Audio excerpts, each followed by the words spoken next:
Hello friends, ഇത് നമുക്കൊരു ബിരിയാണി ആയാലോ? കഴിഞ്ഞ ദിവസം ഇൻസ്റ്റഗ്രാം നോക്കിയിരുന്നപ്പോഴാണ് ഒരു വൈറൽ ബിരിയാണി റെസിപ്പി ഞാൻ കണ്ടത്. അപ്പോൾ അതൊന്ന് ട്രൈ ചെയ്യാമെന്ന് കരുതി. ട്രൈ ചെയ്ത് നോക്കിയപ്പോഴേ എന്നാ ടേസ്റ്റാണെന്നറിയാവോ? ഇത് നിങ്ങളും ഉണ്ടാക്കി നോക്കണേ. സിമ്പിൾ റെസിപ്പിയാണ്. നമുക്ക് ആദ്യമായി ചിക്കൻ മാരിനേറ്റ് ചെയ്യാം.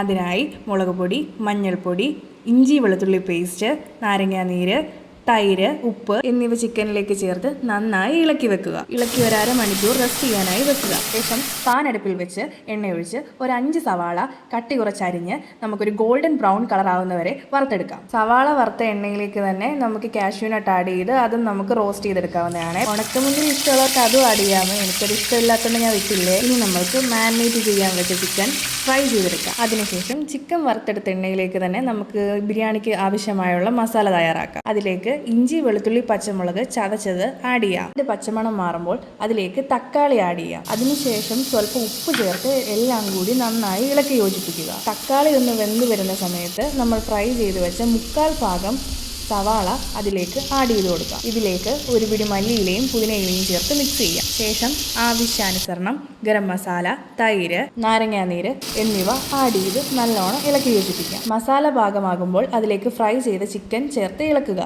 5 മിനിറ്റ് ലോ ഫ്ലെയിമിലിട്ട് നമുക്കതെല്ലാം ഒന്ന് റെസ്റ്റ് ചെയ്യാൻ വെക്കാം. അടുത്തതായി നമുക്ക് ബിരിയാണിക്ക് ആവശ്യമായുള്ള റൈസ് തയ്യാറാക്കാം. ഞാനിവിടെ യൂസ് ചെയ്തിരിക്കുന്നത് ജീരകശാല അരിയാണ്. അതിനായി നമുക്ക് പാൻ അടുപ്പിൽ വെച്ച് കുറച്ച് നെയ്യ് ഒഴിച്ച് അതിലേക്ക് പട്ട, ഗ്രാമ്പു, ഏലക്ക, ബേ ലീഫ് എന്നിവ ആഡ് ചെയ്ത് നല്ലോണം റോസ്റ്റ് ചെയ്യാം. അതിലേക്ക് 30 മിനിറ്റ് കുതിർത്ത് വെച്ച റൈസ് ആഡ് ചെയ്ത് റോസ്റ്റ് ചെയ്യുക. ശേഷം 1 ഗ്ലാസ് അരിക്ക് 1.5 ഗ്ലാസ് വെള്ളം എന്ന അളവിൽ ചേർക്കുക. ഇതിലേക്ക് ആവശ്യാനുസരണം ഉപ്പ്, സ്വല്പം നാരങ്ങാനീര് ചേർത്ത് ഇളക്കുക. അങ്ങനെ നമ്മുടെ റൈസ് പാകമായിരിക്കുകയാണ്. ഇനി നമുക്ക് ദമ്മിടാം. അടികട്ടിയുള്ള ഒരു പാത്രത്തിലേക്ക് നമ്മൾ തയ്യാറാക്കി വെച്ച ചിക്കൻ മസാല ആഡ് ചെയ്യുക. ഇതിന് മുകളിലേക്ക് റൈസ് ചേർത്ത് കൊടുക്കാവുന്നതാണ്. ഇനി നമുക്ക് ഗാർണിഷിനായി നമ്മൾ ഫ്രൈ ചെയ്ത് വെച്ചിരുന്ന സവാള ആഡ് ചെയ്യാം. കൂടെ അത് റോസ്റ്റ് ചെയ്ത് വെച്ച കാഷ്യൂനട്ടും കിസ്മിസ് വേണമെങ്കിൽ അതും ആഡ് ചെയ്യാം. ഒരു ഭംഗിക്കായി കുറച്ച് മല്ലിയിലയും പുതിനയിലയും ആഡ് ചെയ്ത് കൊടുക്കാവുന്നതാണ്. അതിനുശേഷം പാലിൽ മഞ്ഞൾപ്പൊടി കലക്കിയതും കൂടെ ചേർത്ത് കൊടുക്കാം. ഇനി നമുക്ക് ദം ചെയ്യാവുന്നതാണ്. 10 മിനിറ്റ് ദം ഇട്ട ശേഷം നമുക്കിത് സെർവ് ചെയ്യാവുന്നതാണ്. ഗൈസ്, ഇത് ഭയങ്കര ടേസ്റ്റുള്ള ബിരിയാണിയാണ്. നിങ്ങളെല്ലാവരും ഇത് ട്രൈ ചെയ്ത് നോക്കണേ. And thanks for watching.